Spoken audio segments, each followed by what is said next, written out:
Hello everyone, welcome to Mark Stay's Creative Differences, a monthly live stream where I talk to writer friends about those little things that make a big difference to their craft and careers in the hope that we can give readers some insight to the creative process and writers and other creative folk some practical advice they can actually use. My name is Mark Stay, I'm a writer, screenwriter, podcaster, and if you're joining us live, feel free to ask questions in the comments and take part in the conversation. A big thank you, as always, to Dominic Currie for his jingle, which has a Coronation Street vibe to it. Here we go.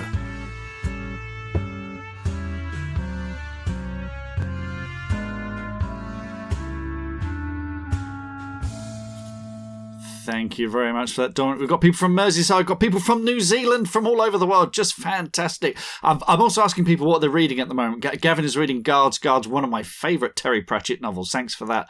But let's get on with things. Let's introduce my guest, who is the award-winning best-selling author of the brilliant D.S. George Cross series. He's had an extraordinary career as a director and screenwriter, including episodes of Jeremy Brett's Sherlock Holmes, which changed my life. He's worked with people like Derek Jarman. He's worked on Coronation Street. He wrote and directed the movie Jack and Sarah, the last episode of Cold Feet. He's worked on Flushed Away, Shrek, and My Little Pony. Yes, really, it's only that Tim Sullivan. Tim, welcome to the Creative Differences podcast. How are you today, sir? I'm very good, thank you. How are you? I'm wonderful. It's all the better for speaking to you. Now, first of all, congrats on the Tailor. Now, in May, you celebrated selling 1 million copies of this incredible series, the George Cross series. And then, just a few weeks ago, you won the Crime Writers Association Dagger in the Library. That's the one that's voted for by librarians. That must make it all the more special. Congratulations on the award. Libraries, what do libraries mean to you, Tim? I think libraries are hugely important, and I think that recently they've become a really easy target for lazy councils who need to make cuts, and they've changed in a way. When I grew up, libraries were where you would go and every week or so we'll go and borrow 5 books, and it was really thrilling. And now, though, to survive, they've become much more of a community hub. So many more things go on in libraries now, and they're so vital. And people, appreciate them a lot more.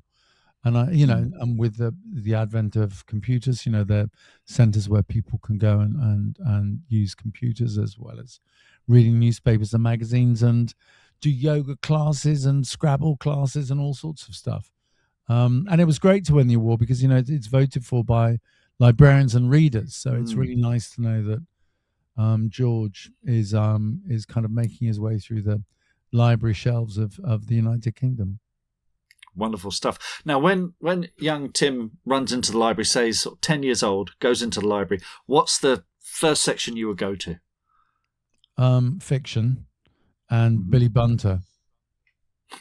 Really? Yeah. I reckon so. Excellent. And I know they're sort of politically incorrect now, but those were different times, and I thought he wrote them beautifully. Brilliant, great stuff. Well, let's look at the Tailor, because I absolutely love this. This is so much fun.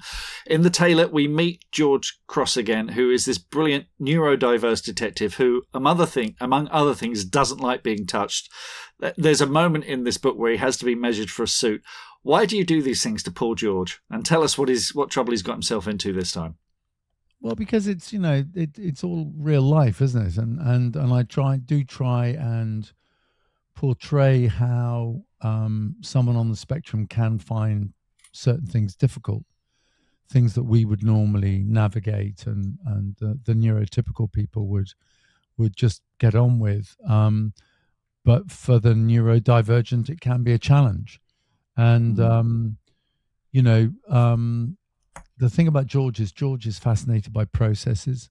So in the Tailor, he's in the world of bespoke tailoring, and is completely taken by that world and by the skills of these tailors, and the language So, for example, when people have offcuts at a tailor's studio, they're called cabbages, and he loves stuff like that. He loves all this kind of archaic, and also just the understanding of what makes people do these things drives him. And I always try and do that in George's cases. There's always a new world for him to kind of get involved in, because I think it's a really good setting to interest people. That you might talk about things people are either interested in or haven't, paid much attention to. Is it driven by the subjects that you choose? Because each of these in the series, you've got the dentist, the monk, the teacher, the bookseller, the politician, the patient, the cyclist, now the tailor.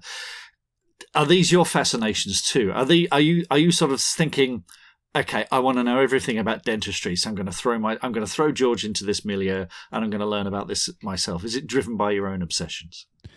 Yes and no. In fact, in The Dentist, it isn't a lot to do with dentistry. The victim is a dentist. I mean, at the beginning, when I wrote that one, I found that I had really big trouble finding titles. I'm obviously really rubbish at titles. And, I was self-publishing at the time. And, when you self-publish, you have a contract with Amazon, which I didn't realize. So I suddenly had to come up with the title. And in the end, I thought, I sod it, call it The Dentist. And then I'd written the next one, because self-publishing, you need to have the two come out quite quickly to get some sort of visibility. And then I thought, I'll call it The Cyclist. And then I thought, I might be onto something here. Then I ran out of ists. So the next one was called The Patient. And by then I was picked up by a publisher, and the first thing they said was, we want to change the titles. And I went, great, good luck with it. Let me know what you can come up with. Then 3 months later, they came back and said, we can't. and so they've stayed the same. And now people look at it and go, such a clever marketing ploy. And I go, I know. Thought about it all the way along, just thought, what will make it stand out? And I think, but you've got to be careful. I think I can't be led by the title. It's more, the title's one thing, but you've really got to find a world, and it's difficult for me because I write without knowing what's happened. So I have a body, and that's it. I don't know what's going to happen. I know what they did. I don't know who they are. And so it's a kind of voyage of discovery. So I've got to choose something that I know I'm going to be able to get or George is going to be able to get his teeth into. With the tailor, the body is on a train. Tell us more. Tell us how this one kicks off. Well, it's quite difficult to talk about the tailor because it's one of those ones where there are too many spoilers. I think that, it was like when I wrote The Monk. I wrote The Monk because I'd been an altar boy till I was about 16, and I knew a lot about abbeys and monasteries in it. And, my feeling was, who would want to kill a monk? And I kind of felt the same way with the tailor. Why would someone want to kill a bespoke tailor? I hadn't got a clue. So I needed to find out. And it took me down a really interesting path, which was sort of unexpected and rather delightful, I think. Again, no spoilers, but the ending is incredibly satisfying. It all does mesh in very, very nicely. What's the? You were saying that you sort of, you start with the body and move on from there. So you're essentially writing in the dark, or pantsing, as some authors call it. Is there a tipping point where you think, oh, okay, I know how this is going to end now, or do you get all the way to the end and figure it out then? No, I mean, in the Tailor, I actually, because of what happens, I knew quite early on, which really threw me. I didn't like it at all because I just wanted to finish the novel. It would have been a very short novel. I'm writing next year's novel at the moment. I'm just in the last few days of it. And my books tend to be about 90,000 words. And when I approached 70,000, I found out who one of the killers were. So that was quite cool. So that can happen quite late. And then when I go back in the second draft, I make sure it all makes sense and, might heighten things. But I don't, because of the way I write, none of my red herrings, as it were, are add-ons. They're all organic. They're all Yeah. proper lines of inquiry for George to go down, which I think makes them more satisfying, more credible. Yeah, I'm going through something similar at the moment. There's a mystery element to the thing I'm writing, and it's like you. I'm starting and I'm writing in the dark and going along, and you look back and you think, okay, what are the opportunities? What's the stuff I've already got there? What does that lead to? Rather than thinking, I've got to shoehorn this in, So yeah. Yeah. And I don't, I'm not the kind of writer who, knows what's happened and then spends 80,000 words deceiving the reader. I'm not into that. I'm not golden age. I'm not into kind of, let's lead you on a merry dance. I mean, I hope there is a merry dance, but it's not my overt intention. Yeah. No, it's like I said, again, no spoilers, but it feels very satisfying at the end. It's definitely worth that journey. Yeah. Now, look, I've seen you out and about in a new suit. Again, folks, if you visit Tim online, particularly, you've got a great Instagram page in particular. There's a suit that you commissioned from King and Allen for the launch of the novel. Has it changed what you wear? Are you more of a suit person? I mean, you're wearing a jacket this evening. We're joining us compared to my scruffy T-shirt. Has it changed what you wear? Has it changed how you think about your clothing? Yeah, I mean, there are two separate suits. One is I commissioned a suit from Richie Charlton, which is the 3-piece you'll see on my Instagram, to do research. This one, yeah, that's the first fitting for that suit. So he's measured me, and that's the suit with the base stitching you can see, and kind of figuring out how it's going to go. But we have a competition with Bloomsbury where you have a chance to win a £1,200 suit from the lovely tailors King and Allen. All you have to do is sign up. You don't even have to buy the bloody book.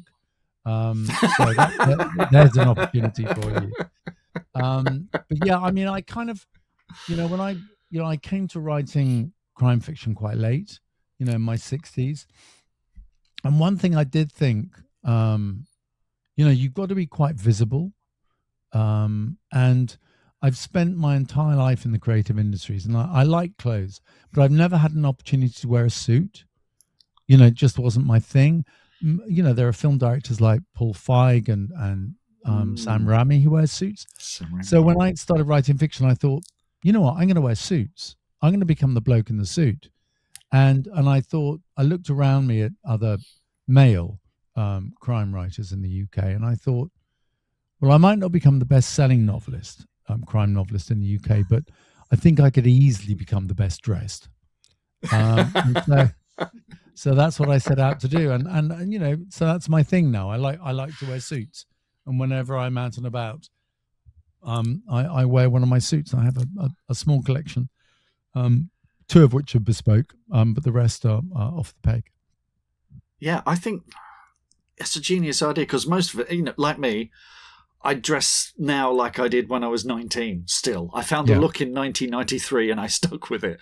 So it's, but I mean, my daughter was married last year and I got a new suit for that. And I was like, this is nice. Maybe it's a middle-age thing. Maybe I'm thinking, actually, because I'm doing a Comic-Con at the weekend. It's a steampunk one. I've got the waistcoat for it. The shirt makes me look a bit steampunky. So I'm going to dress up for that. I'm going to enjoy that. Why not? So, I mean, I've had a couple of authors say to me, well, if I'm on a panel with you again, I'm wearing a suit. Which is great. I'm single-handedly raising the standard of it's the not British difficult. Excellent. I'm glad to hear it. That's very good news. Now, when we last spoke, I think for the previous podcast, the bestseller experiment, I think you just released A Patient, which was book 3 of the series. Were you still self-published? Was that still self-publishing mode? No. Or had you been? The Patient was the first traditionally published, and they'd gone back and republished the first 2. Gotcha. I mean, I had to self-publish because I was turned down by 2 or 3 agents, including my own agency, which was odd.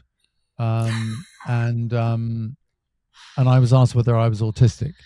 And when I said no, I was asked if my children were autistic, which I thought was a bit impertinent. And when I said no to that, I was told that no publisher would, this was back in 2019, 2020, no publisher would touch me because I would be accused of neuroscientific appropriation. I couldn't even spell it. But so I came home to my wife, Rachel, and I said, look, I've done so much research. I mean, my starting point was I wanted to write about what was then known as Asperger's in the workplace. I'd done a lot of research, and a detective fitted the kind of, was a really good fit for me. But I said to her, look, I'm going to self-publish, and if I get pushed back by the autistic community, then I'll just drop it. If I get pushed back by the neurotypical community, I won't mind so much. And quite the reverse happened. I was really embraced by the autistic community, or by people for whom autism had touched their lives in some way, either through their children or friends or parents. And it was quite sort of humbling, the amount of mail I was getting. And after 4 months, 16 weeks, I'd had over 175,000 downloads. So something was obviously going quite well. And that's when the publishers came calling. This is I often find this, particularly with up-and-coming writers, it's a great fear that they have of this idea of writing outside of your own experience. But that's what we do as writers, as storytellers. It's fiction. We exactly. And I think if you ever do have to, you do your due diligence, you do your research. I mean, before one of my novels, it was The Holly King. I'm writing about a soldier returning from Dunkirk who has PTSD or shell shock, as they might have called it then. I've zero experience of that. But I knew enough, and I approached a couple of people who have, endured this, and they were fantastic. And, one of the first questions I ask when I do research like this is, okay, what do people always get wrong about this? When in TV shows, in books, in films, what do they get wrong? And that kind of helps open the door, and they want you to get it right. They want to help you. So I think rather than make it something that you're afraid of, embrace it, because you're going to learn from it. Your readers are going to learn from it. And if you do your due diligence, then it shows in the writing, I think. Yeah, I think you've got to have respect for your subject. I mean, with me, George's autism, his condition is his gift. It's not an accessory like Inspector Morse's Jaguar. It's a thing, and it's very important to me. And I've had lots of emails from people saying it's so wonderful to see someone on the spectrum portrayed in such a positive way, using their condition in such a a beneficial way. So it's worked out really well. But I don't, but there are lots of rules with George, which can be quite frustrating as a writer. But one of the central ones is we never laugh at George. We often laugh at people's reactions to George, or people around George. But we never laugh, and we often laugh with him, but we never laugh at him. And I think that's key. One of the really nice things about the Tailor is there are people in the ensemble who have known George for a long time, have worked with him. They maybe think they figured him out, and then you get new people starting, and you see it from their perspective, and they kind of reflect on how they were when they first met George as well. So it's maturing as well. It's one of these things that's becoming. Yeah, I think it's really important in a series that you have a good background kind of characters or tertiary characters that have an arc that go through the series, so that readers can feel they're coming back to a world that they're familiar with, that they're like catching up with people. They want to find out what's happened or what's developed.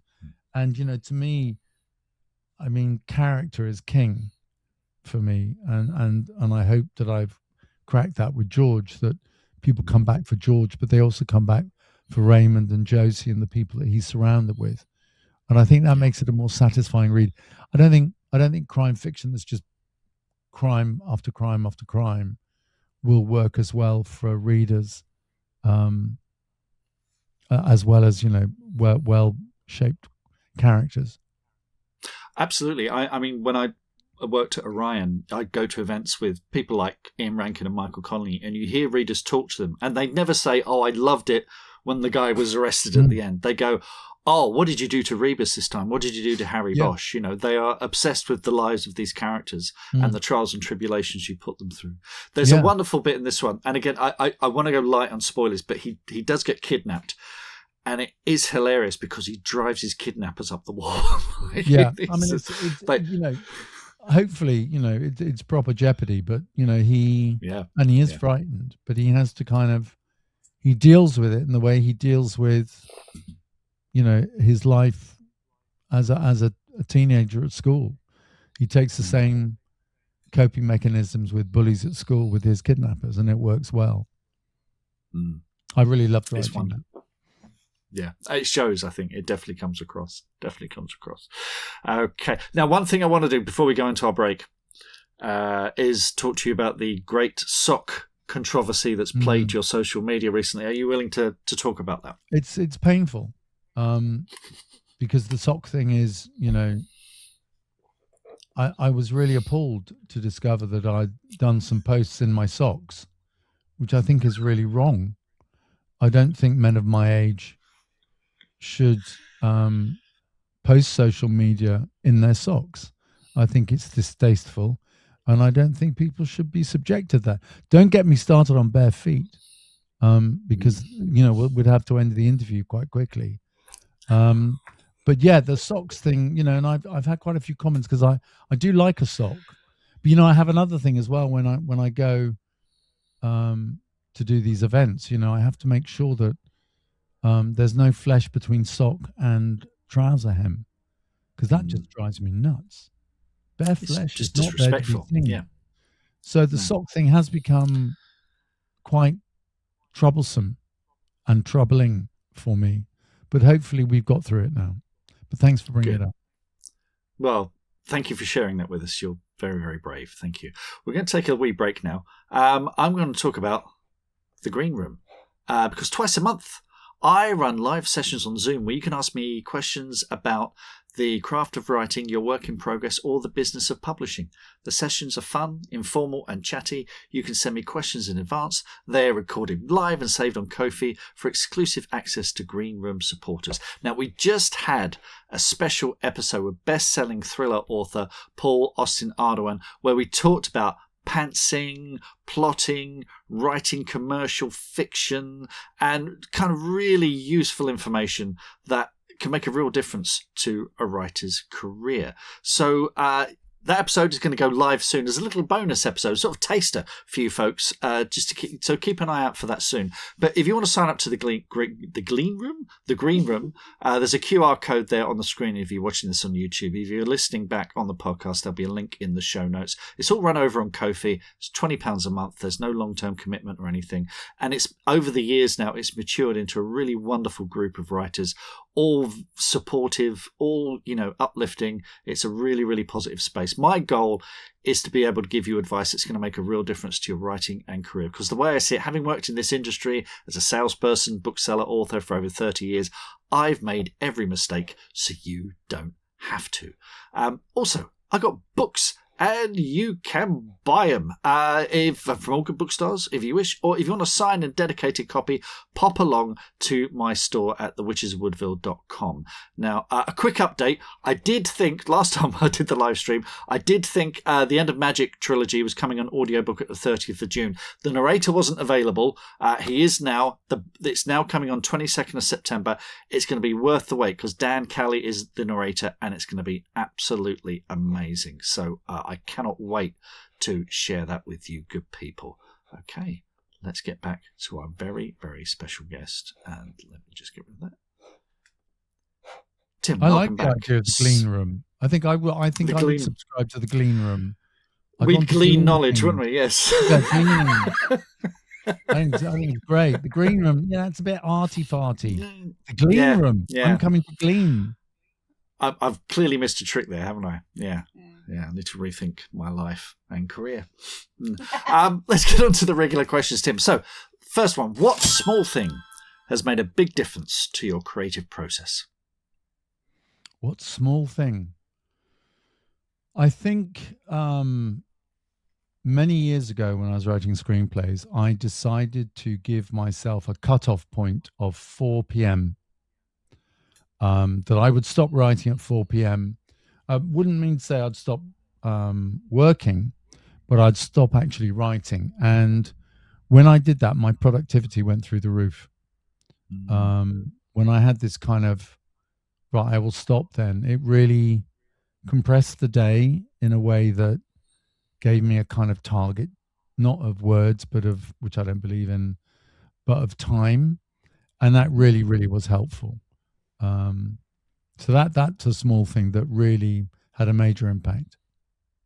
Was that when you're working in Hollywood or in British TV, or what was? In Because Hollywood. I think because I think the thing in Hollywood is you've got to be on it 24/7. You're available. People are going to be calling you at all times of the day, and that can particularly if you live here.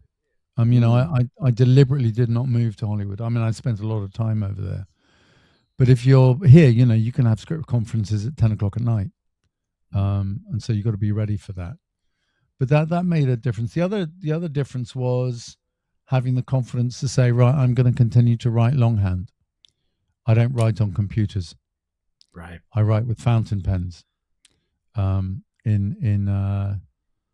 journals. And that I, you know, once I'd kind of worked out that was all right and not daft, I was much more confident, I think. I'm the same. I do the same thing. I type it up afterwards, but first I will write first. I think there's just this direct line from the brain to the hand. Yeah. I once rather pretentiously said, the thing about typing with a keyboard, writing with a keyboard is a bit like tap dancing, whereas writing with a fountain pen is more ballet. But I felt very pretentious having said that, because it is really pretentious. But there's something in it. There's something in it. The only thing is I can't do fountain pens. I'm left-handed and I write upside down, so I smudge everything. So for me, it's the Parker Jotter. The Parker Jotter is the king of pens for me. So I have a sort of an obsessive collection of fountain pens, unfortunately. Yes, I've got a few author friends who are like that. Okay, next question. What's the thing that makes you think you're ready to start writing on a project? I kind of mull things a lot, and I'll often sketch out notes. You know, I never sit down to write a book before you're ready. Having said that, I'm never ready, so because of the way I write. But it's a sort of state of mind, really. You know, when you feel kind of your mind is in a good place to get going. But you know, and sometimes when you start a project, it won't go well. Just keep going, because you can always go back, but don't keep going back because you'll never go forward. When you spoke earlier, you said you had no idea who committed the crime necessarily, but do you have an idea of where, say, George is going to end up at the end of the story in terms of his sort of emotional arc or ongoing story? No, not necessarily. I mean, I do have to look at the subsidiary characters and work out what they're going to do. That feels a bit more organic, and it's generally related to the story in some way or thematically. No, I didn't. You know, the episode where George is abducted just came out of the blue. It didn't, you know, and in The Teacher, there's a real dick of a detective brought in, because I thought George was having a bit too easy time with Otti, so he needed to have a bit more conflict, and that worked out in a way that I did not see coming at all, which was very satisfying, and had more to do with Alice Mackenzie than George, in fact. You mentioned thinking thematically there. I am, and as people in the green room will know, I am obsessed with the idea of theme, central dramatic argument, and each story presenting some kind of argument. Is that something that's important to your process and getting you started? Yeah, I think so. And I always try and there is an edge to George's books. You know, on the one hand, you can read them sort of comfortably, but there is an edge to all of it. You know, in The Dentist, we very much deal with homelessness and the lack of justice leading to a life on the streets. In the cyclists, we deal with teenage pregnancy and anabolic steroids in amateur sport. In the patient, we deal with assisted dying and the question of that. Politician has gambling, notoriety of, actually in the politician, the terrible murder of Anne Widdecombe kind of it sort of pre-echoes that in a terrible way. Yeah. Does, Teachers deal with abuse in schools, the monk deals with religion. So it's, I think it's really important to have something to say. And the Tailor goes into areas that we can't discuss because of spoilers, but that's an interesting sort of kind of ethical questions are posed there, I think. But I think it's really important. So. And I mean, the most important thing in any book, which I bring from movies, is narrative drive, and that is all to do with themes and character. Yeah, absolutely. Next question: how do you know when you're done? What, on a daily basis, or when the novel is finished? When the novel is finished, I think. Well, when I write the end.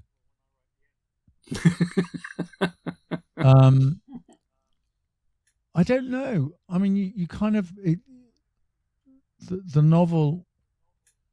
I tend to write to deadlines because of my background, which a lot of authors find really terrifying when I tell them, "Oh, I'm delivering on Monday." Oh, well, how did it go? Well, I haven't finished it yet. What? And that sort of is quite interesting with when you write murder, it sort of brings a kind of another sense of rhythm or urgency at the end, which I quite like. But on a daily basis, I'm a morning writer. I write much better in the morning than I know. I have I don't do targets, word counts. I don't think they're healthy. But I can write for 4 or 5 hours and be done, or I can write like a dervish for an hour and a half and I'm spent. I kind of feel sometimes, you've got a creative reservoir that runs dry. There's a certain amount in it, and you need to recognize that and not go beyond it. But I think as you get more experience, you come to understand your own kind of reserves, as it were. Okay, I've got a new one for the roster for the regular questions. I'm just throwing this in there. How often, if at all, do you think of the reader? All the time. All the time. But I think it's really important you don't second guess the reader. Yeah. But in terms of keeping it interesting, keeping the reader interested, in terms of the pacing and the rhythm, I think about them a lot. But that is not to say that I'm trying to work out what they would like. So I'm thinking about them. So I think about them in the sense that I'm bearing them in mind. Yeah. The reason I'm adding this to the mix is I did an event recently and I asked an author, best-selling award-winning author, how often they thought, and they said never. And it just blew my mind because I'm first draft is very much for me, but anything after that, I'm thinking about the reader and keeping them engaged, keeping them hooked, keeping them entertained, which I feel is very much my job. So yeah, brilliant. Thank you for that. What's the biggest mistake you've ever made in your writing career? Go.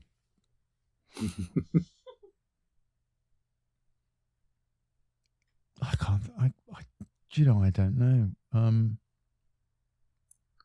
God, there have probably been so many, but I've obviously kind of erased them from my mind. Yeah. In order to survive. No, fair enough. Well, we'll flip that around then. What's the best happy accident of your career? Oh God, there have been so many. Meeting people, thinking of ideas, pitching in the right time, and I think as a writer, you've got to always be open.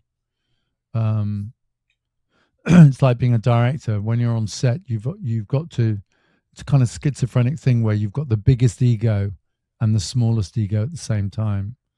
You've got the biggest ego because you've got to be confident and drive a production crew that can be 70 to 100 people on through every day. But you've got to have the smallest ego so that you listen. And if someone makes a comment on something you're doing, you've got to be open, because in the end, they're all the audience. But yeah, I don't know. I've had a lot of good luck in my life, and I've had in my working life, and I've had a lot of bad luck as well. But in this industry, you work on a project for 2 years, and then the head of the studio gets sacked, and your project's dead. Nothing you can do about that. Yes, been there, done that. Yep. Okay. Folks joining us live, if you have any questions, do pop them in the comments and we will get answers for you. Last of the regular questions, Tim. Is there a character or a story swirling around in your mind that you want to write, but you're not ready to write it yet? Yeah, there is one, and I'm hoping to write it when I deliver this draft next week. Wow.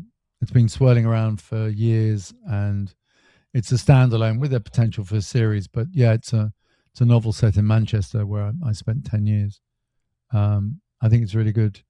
And I cracked on holiday. I was lying by the pool a few weeks ago with my family, and I suddenly cracked him in my head. And I went, oh, that's what it should be. And I ran into the house and wrote the opening paragraph. Yeah. And thought, yeah, this is going to work, which is always nice when that happens. How long had that been swirling around in your head? About 6-7 years. Yeah. It's amazing, isn't it, how it works? Yeah. I mean, I think, the good ideas always sustain. Good ideas will always live inside your head and resurrect at sometimes inconvenient times, but they'll always come back.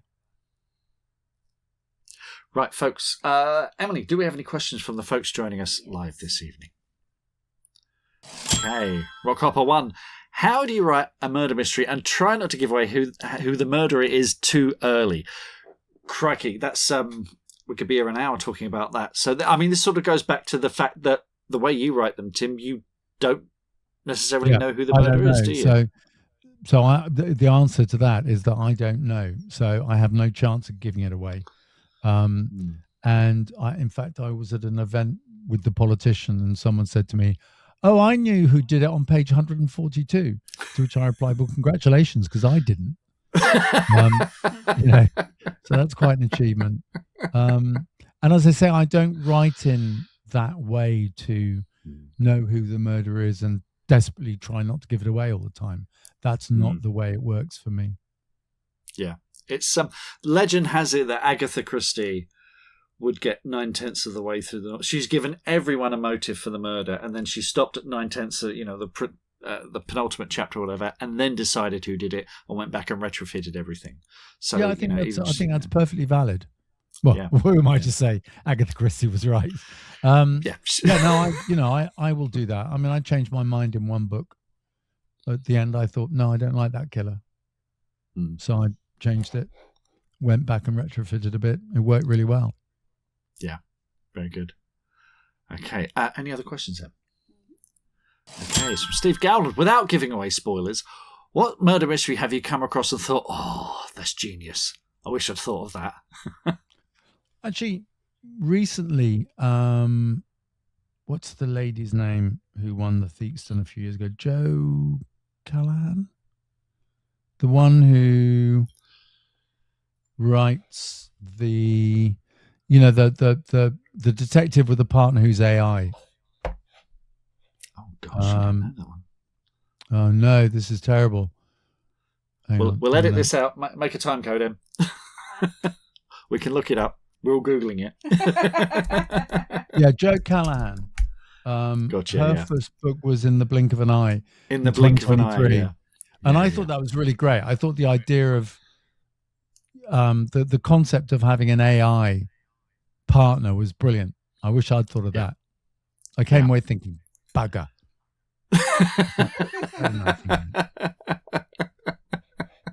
The ideas, though, they do tend to be a bit overrated. I think it's not so much the idea; it's the execution of it. I think the idea of an AI detective. It's probably been done in science fiction before, blah blah blah. But she wrote it well, though. I think what she managed to do in that book was make a relationship between the AI and the other detective, which had resentment, jealousy, misunderstanding. So she did it really well. But I agree with you. Yeah, I mean, it's always more than just the idea. Yeah, absolutely. Okay, and this is. Richie, he's on a different account today, but every episode he asks the biscuit question, which is, what is your favourite biscuit as a writer? It's got to be Marks and Spencer's salted caramel. Excellent. Good. Quite simply. And if anyone dunks those, just listen to another podcast or something, because dunking is just a bad thing. Excellent. Thank you again, Richie. We get a different answer each time with those. So, yeah, fantastic. Try them out. Okay. Other biscuits are available. Yes. But if M&S wants to sponsor this podcast, we're happy to talk biscuits till the cows come home. Okay, brilliant. Thanks for those questions, folks. Keep them coming. Now, what's bringing you joy at the moment, Tim? Can be books, movies, TV shows, games, whatever makes you happy when you're not writing. The last thing to make me happy is Arsenal winning the Premier League. And that was fabulous. And I have 2 season tickets. And it was extraordinary when the parade happened after we lost the Champions League. The next day, we've been to a parade, not for 20 years, in Islington where we live.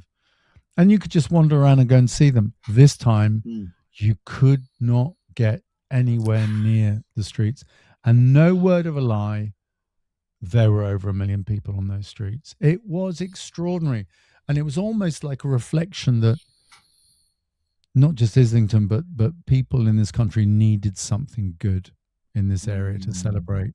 It was such an outpouring of joy, and it was amazingly ethnically mixed in a way that the Emirates is not, but it was incredible, absolutely incredible. So I really enjoyed that. Look forward to the next season. Until I was 8 years old, we lived in Hornsey, so not a million miles from Highbury. So Dad is a Villa fan, and so as a result, I've inherited the Villa gene, and so we would go and see Arsenal play Villa, but we'd be in the Arsenal end. Yeah. So there'd be tough. Me, 7 or 8 years old, my dad on one side, my uncle on the other, and if Villa scored, which they did occasionally, then you go, yay! You have to keep quiet about it. Yeah. Yes, happy memories. What else is bringing you joy at the moment, Tim? I really enjoyed The Pit on HBO Max. I thought that was fabulous. I thought he was great. Noah Wiley was just fabulous. Very mature performance. It's kind of, for those people who don't know, it's like they've taken the idea of it's set in an ER department in New York, and not New York, is it Philadelphia? And they've done it hour by hour, so each episode is 1 hour, so it's basically one day, and they do it brilliantly in the same way that ER was brilliant. So I've really loved that. In terms of reading, I've been going back in time a bit. I've just read the Patricia Highsmith Ripley series, which was fabulous. She's just so wonderful with character and sort of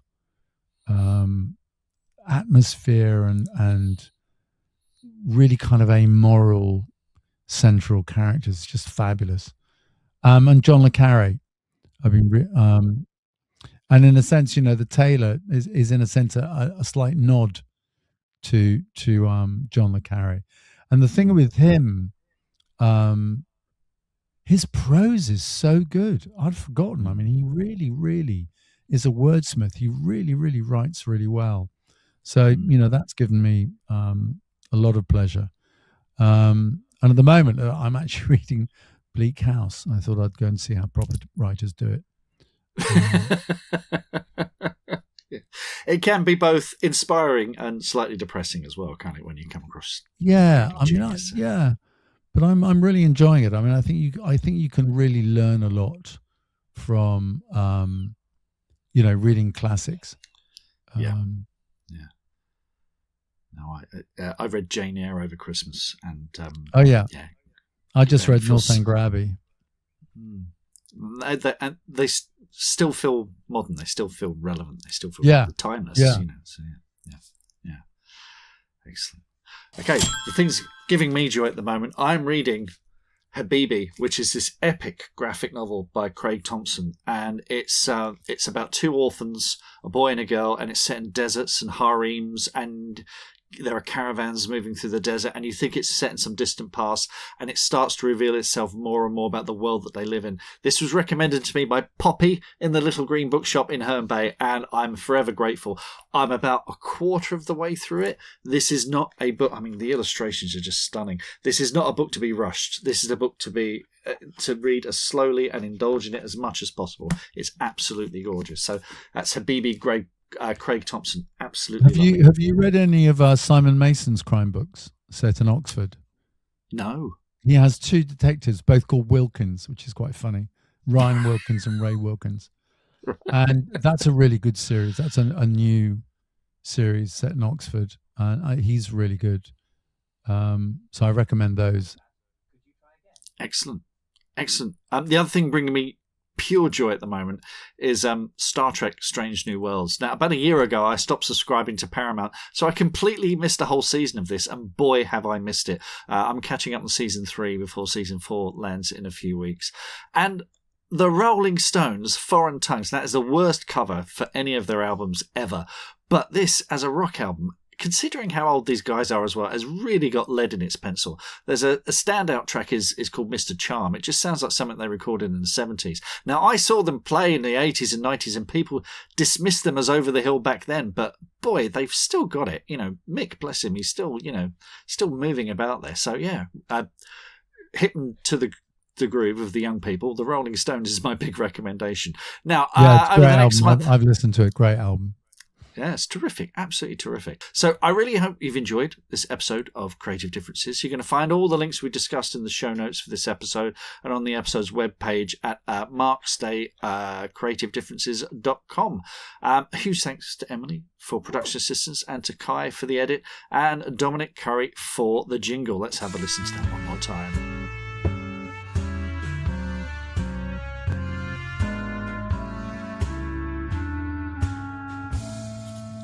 Thank you for that. Do we have any more questions before we sign off, Emily? One more. I loved writing, working on Coronation Street, and I did an episode where Currie lost his virginity, and I found in the tapes, or the audio tapes, we found an extended version of the Coronation Street theme from the original session, with a big trumpet solo in, and we used it the only time it's ever been used. It was fabulous. To celebrate Curley's coming of age. Yeah. Brilliant. We got a question from Nicola Briggs here. Hello, Nicola. Thank you for joining us. Would you consider, Tim, writing a memoir? So you spoke there. I mean, like I said earlier, you've worked on some incredible films, Coronation Street, Sherlock Holmes. You were really young when you were working. I saw some photos for you working on that. Would you consider, chronicling I've that been life? asked this a bit. Actually, Nicola, if you go to my website, there's a series of essays I wrote that are like memoir essays called In the Can. There's about 6 or 7 of them. And you can read that and then let me know if you think I should write a memoir. They've kind of got early memories of how I started and stuff. The trouble with writing a memoir, particularly when you talk about Hollywood, is whether you can afford the lawyers or not. So is the best thing, Tim, to go to one of your events, buy you a drink in the bar afterwards, and then speak off the record? Yeah, or go to my website and read In the Can. I will write some more. But funnily enough, Mike Bullen, who wrote Cold Feet, got in touch with me once and said, I've read these essays. They're great. You need to write a book. You need to write a memoir. So it's sort of, and as you can tell from this podcast, I'm not averse to talking about myself. So maybe writing a memoir would fit in quite well. Have you considered doing a craft book as well, how to write sort of thing? Not really. I don't really believe in them I think I do on Instagram. I've started doing writing tips, which seem to be going down very well, and they're just sort I of saw those 20 or 30-second thoughts that I've had that I've gained over time, which I'll continue to do because people seem to enjoy those. But no, I don't. You know, I don't think I would enjoy writing a craft book, and I think that you can glean enough in the glean room. You can get enough stuff from stuff on the internet and interviews and things. Excellent. Brilliant. Well, thank you very much for that, Tim, and thank you for your question, Nicola. This has been an amazing episode. Thank you to everyone who's joined us. If you're listening to the audio podcast or rewatching this on Facebook or YouTube, thank you.